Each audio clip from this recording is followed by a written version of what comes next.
Hello दोस्तों, कैसे हैं आप लोग? अच्छे तो है ना? ध्यान तो रखते हैं ना आप अपना? किसी और के भरोसे तो नहीं छोड़ा है आपने? चलिए, आज हम लोगों को क्या पढ़ना है? उत्प्लावन बल पढ़ना है। देखो, उत्प्लावन बल लगता कहाँ पे है? आपके तरल पे लगता है। कहाँ पे लगता है? उससे पहले आपको तरल का दाब समझना पड़ेगा। क्या समझना पड़ेगा? तरल में दाब। अब तरल में दाब क्या होता है समझना। जब हम किसी कंटेनर में बाई चांस मान ली इसमें हमने पानी भर के रखा, किसमें क्या भर के रखा है? इसमें पानी, वाटर है, ठीक है।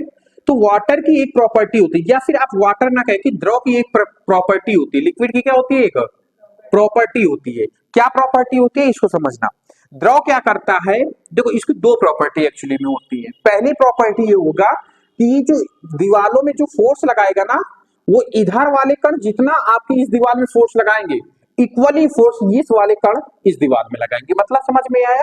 मतलब समान बल लगाते हैं। ऐसा नहीं कि इस कॉर्नर पे ज्यादा बल होगा, उस कॉर्नर पे। कब? जब ये एक दूसरे के पैरेलल होंगे तब। वो ज्यादा ऊपर थोड़ा सा बन गया यहाँ पे, क्योंकि जो दाब होता है वो हाइट पर भी डिपेंड करता है। दाब यहां पर कम होगा और यहां पर ज्यादा होगा। या ये चीज समझ में आई कि नहीं आई? मतलब अगर आप एक छेद यहां से कर देंगे तो पानी ज्यादा दूर गिरेगा आके, कंपेयर टू यहाँ का। आप यहाँ पे कर देंगे तो ज्यादा दूर गिरेगा क्या पानी? क्योंकि यहाँ पे फोर्स क्या लगा रहे हैं? तरल कम लगा रहे हैं, यहाँ पे ज्यादा। तो एक चीज तो आपको पता लग गया कि तरल का जो प्रेशर है या दाब है वो किस पे डिपेंड करता है? गहराई पे डिपेंड करता है। किस पे डिपेंड करता है? गहराई पे डिपेंड करता है। इसीलिए आप जीवन लाइफ में भी ये चीज देखते होंगे। इसीलिए समुद्र में ज्यादा नीचे लोग बिना किसी सूट के नहीं जा पाते हैं। नहीं समझ में आया मैं क्या कह रहा हूं? रीजन ये, ऑक्सीजन तो ठीक है, ऑक्सीजन सिलेंडर लेके भी जा सकते हैं, लेकिन वो प्रॉपरली पनडुब्बी या फिर एक कोई यंत्र में जाते हैं। रीजन समझते हो? जैसे जैसे वो समुद्र के नीचे जाते हैं तो समुद्र का पानी उन पर एक प्रेशर जनरेट करता है, क्योंकि हाइट के साथ प्रेशर क्या होता रहता है? बढ़ता रहता है। मतलब दाब डायरेक्टली प्रोपोर्शनल किसके हो जाता है? आपका गहराई के हो जाता है। किसके हो जाता है? गहराई के हो जाता है। मतलब कहने का कि जितनी गहराई बढ़ती जाएगी उतना ही दाब बढ़ता जाएगा। मतलब जितनी गहराई बढ़ाएंगे उतना दाब बढ़ेगा, जितना दाब घटाएंगे उतनी ही गहराई। जिस हिसाब से, जैसे मान लीजिए कि आपको 20 फीट नीचे समुद्र के पानी में छोड़ दिया गया एक किसी यंत्र में बिठा के, और आप जैसे जैसे ऊपर की ओर आते रहोगे तो आपके ऊपर से लगने वाला जो पानी प्रेशर लगा रहा था आपके ऊपर, वो धीरे धीरे क्या होता रहेगा? कम होता रहेगा। तो दाब डायरेक्टली प्रोपोर्शनल टू होता है किसके? गहराई के। ठीक है, कितना गहरा हम यंत्र अपना रख रहे हैं, हम कितनी गहरी जा रहे हैं। ठीक है, इतनी चीज समझ में आई आपको? और पहला मैंने नियम क्या बताया कि अगर पैरेलल नापा जाए, मतलब एक कण को यहां नापा जाए और एक कण के यहाँ के प्रेशर को नापा जाए, तो दीवालों पे क्या लगाता है? बराबर फोर्स लगाता है। क्या लगाता है? बराबर फोर्स लगाता है। ठीक है, इतनी चीज समझ में आए? यहीं पर आपका उत्प्लावन बल है। उत्प्लावन बल कहां पे काम करता है पता है? उत्प्लावन बल केवल और केवल द्रव पे काम करता है। किसमें काम करता है? द्रव पे। अभी देखो, मैं परिभाषा लिखवाता हूं तो आपको अच्छे से समझ में आएगा कि द्रव, ये उत्प्लावन बल होता क्या है। समझो मेरी बात को। जब हम किसी वस्तु को पानी में डुबोते हैं तो पानी एक प्रकार का फोर्स लगाता है जो उसको ऊपर की ओर फेंकती है। आपने ये चीज आप नोटिस किए होंगे कि आप डिब्बे को जब डुबोते हैं तो ऐसा लग रहा है ऊपर से कोई फेंक रहा है, ऊपर की ओर कोई फेंक रहा है। वही बल जो ऊपर की ओर होता है ना, वही उत्प्लावन बल होता है। इतनी चीज समझ में आ गई ना मोटा मोटा? अब मैं परिभाषा लिख के आपको समझाता हूं। क्या होगा? जब किसी जब किसी वस्तु को द्रव में, अच्छा एक बात बताओ, एक आपका द्रव्य होता है और एक आपका द्रव होता है, ये दोनों में अंतर समझ में आया कि नहीं आया? द्रव्य की तीन अवस्थाएं होती हैं, कंफ्यूज मत होना। ठोस, द्रव, गैस। ठीक है, और द्रव जो होता है वो इसी का एक पार्ट होता है, लिक्विड के, मतलब एक पदार्थ की एक फॉर्म होती है। और द्रव्य के अंदर क्या आ जाती है? तीनों स्टेट आ जाती हैं। इतनी चीज समझ में आई ना? द्रव्य अलग है, द्रव अलग है। द्रव आपका लिक्विड फॉर्म में होता है और द्रव्य जो है आपका ये तीनों अवस्थाएं अपने अंदर समेट के रखता है। ठीक है, यहां तक बात समझ में? कंफ्यूजिंग नहीं होना चाहिए इसमें, क्योंकि दोनों मिलते जुलते, इसलिए मैंने आपको बता दिया। चलो, क्या लिख रहा था मैं? जब किसी वस्तु को द्रव में डुबाया जाता है तो वस्तु पर द्रव द्वारा ऊपर की ओर, कहां की ओर? ऊपर की ओर, ऊपर की ओर एक बल लगता है जिसे जिसे यही फोर्स कहते हैं। कौन सा फोर्स हो जाएगा? उत्प्लावन बल कहते।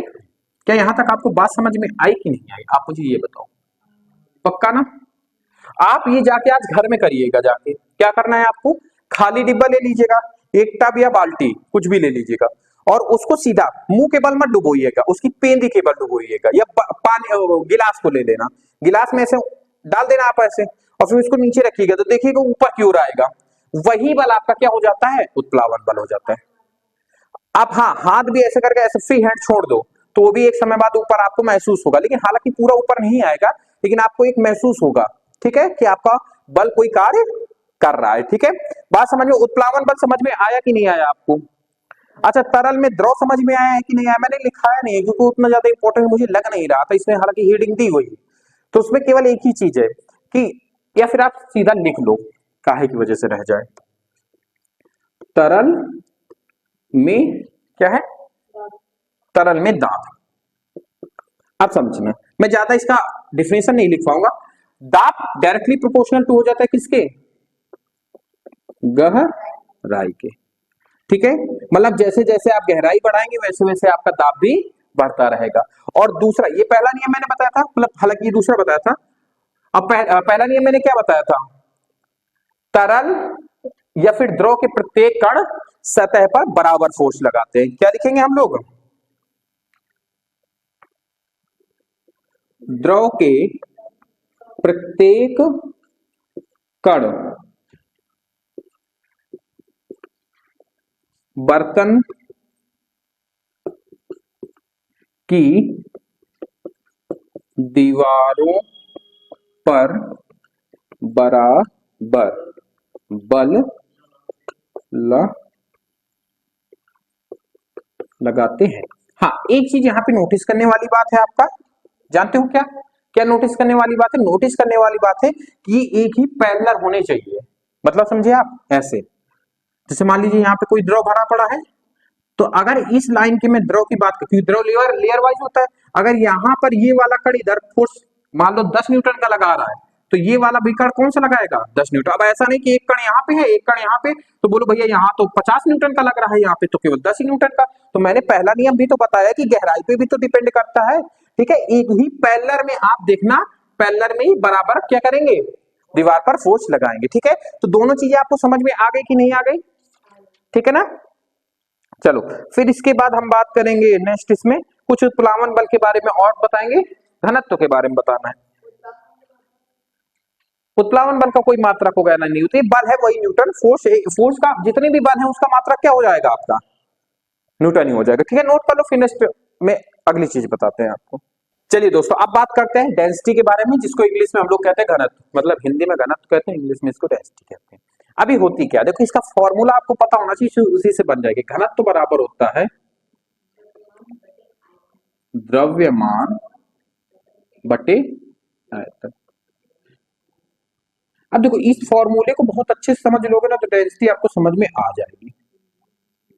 देखो, घनत्व डायरेक्टली प्रोपोर्शनल टू होगा किसके? घनत्व के। घनत्व डायरेक्टली प्रोपोर्शनल टू होगा द्रव्यमान के। एक तरफ हिंदी बोल दी, एक तरफ इंग्लिश बोल दी। और घनत्व डायरेक्ट प्रोपोर्शनल टू होगा किसके?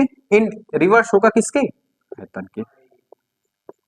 अब यहां से आपको दो तीन चीजें समझ में आएंगी। मतलब अगर द्रव्यमान ज्यादा होगा तो उसकी डेंसिटी भी क्या हो जाएगी? ज्यादा हो जाएगी। मतलब जिस वस्तु का घनत्व ज्यादा है, जाहिर सी बात है वो गरु होगा, मतलब उसकी द्रव्यमान उसके पास ज्यादा होगा। या फिर इसका रिवर्स बोल दो, जो चीज भारी होगी, मतलब जिसका द्रव्यमान अधिक होगा उसके पास क्या होगा? घनत्व भी अधिक होगा। ठीक है, दूसरी चीज, जिसका आयतन ज्यादा होगा, आयतन क्या है? लंबाई, चौड़ाई और ऊंचाई 3D में, और 2D में क्या हो जाएगा? लंबाई, चौड़ाई, ऊंचाई। 3D में ही होती है आयतन, उसमें क्षेत्रफल होता है 2D में। ठीक है, घनत्व हमने कब गलत बोला? चलो छोड़ो, घनत्व तो किसके इन रिवर्स होता है? आयतन के।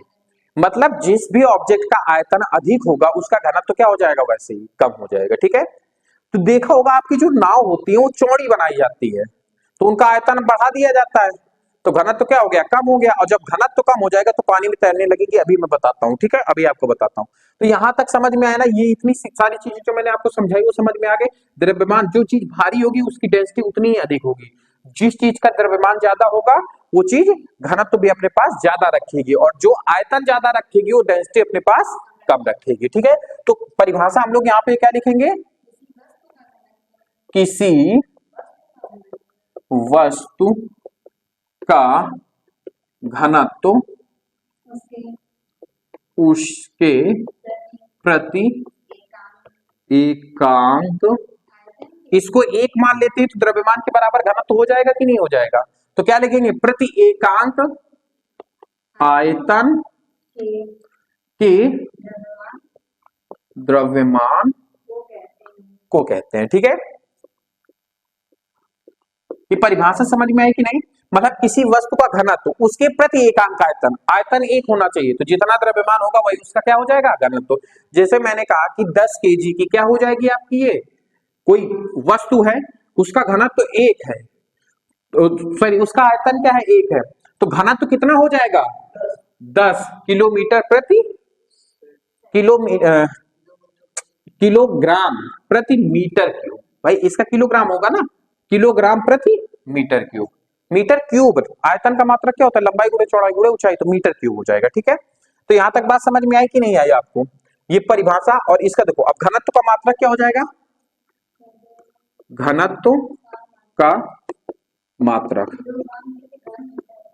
तो क्या हो जाएगा, किलोग्राम प्रति मीटर क्यूब, ये घन मीटर कह दो या मीटर क्यूब कह दो, तो ये क्या हो जाएगा आपका मात्रक हो गया, क्या हो गया, मात्रक हो गया, ठीक है, मात्रक हो गया ना,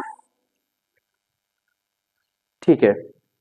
अब देखो यहां पर मुझे बनाना है कि पानी इसमें आने नहीं आएगा, इसको नोट कर लो। फिर एक कॉन्सेप्ट बताते हैं कि पानी में अगर हम कोई वस्तु रखते हैं तो कब डूबेगी, कब तैरेगी और कब उसकी सतह के बराबर रहेगी। नोट कर लो, फिर नेक्स्ट सेशन में ये बताते हैं।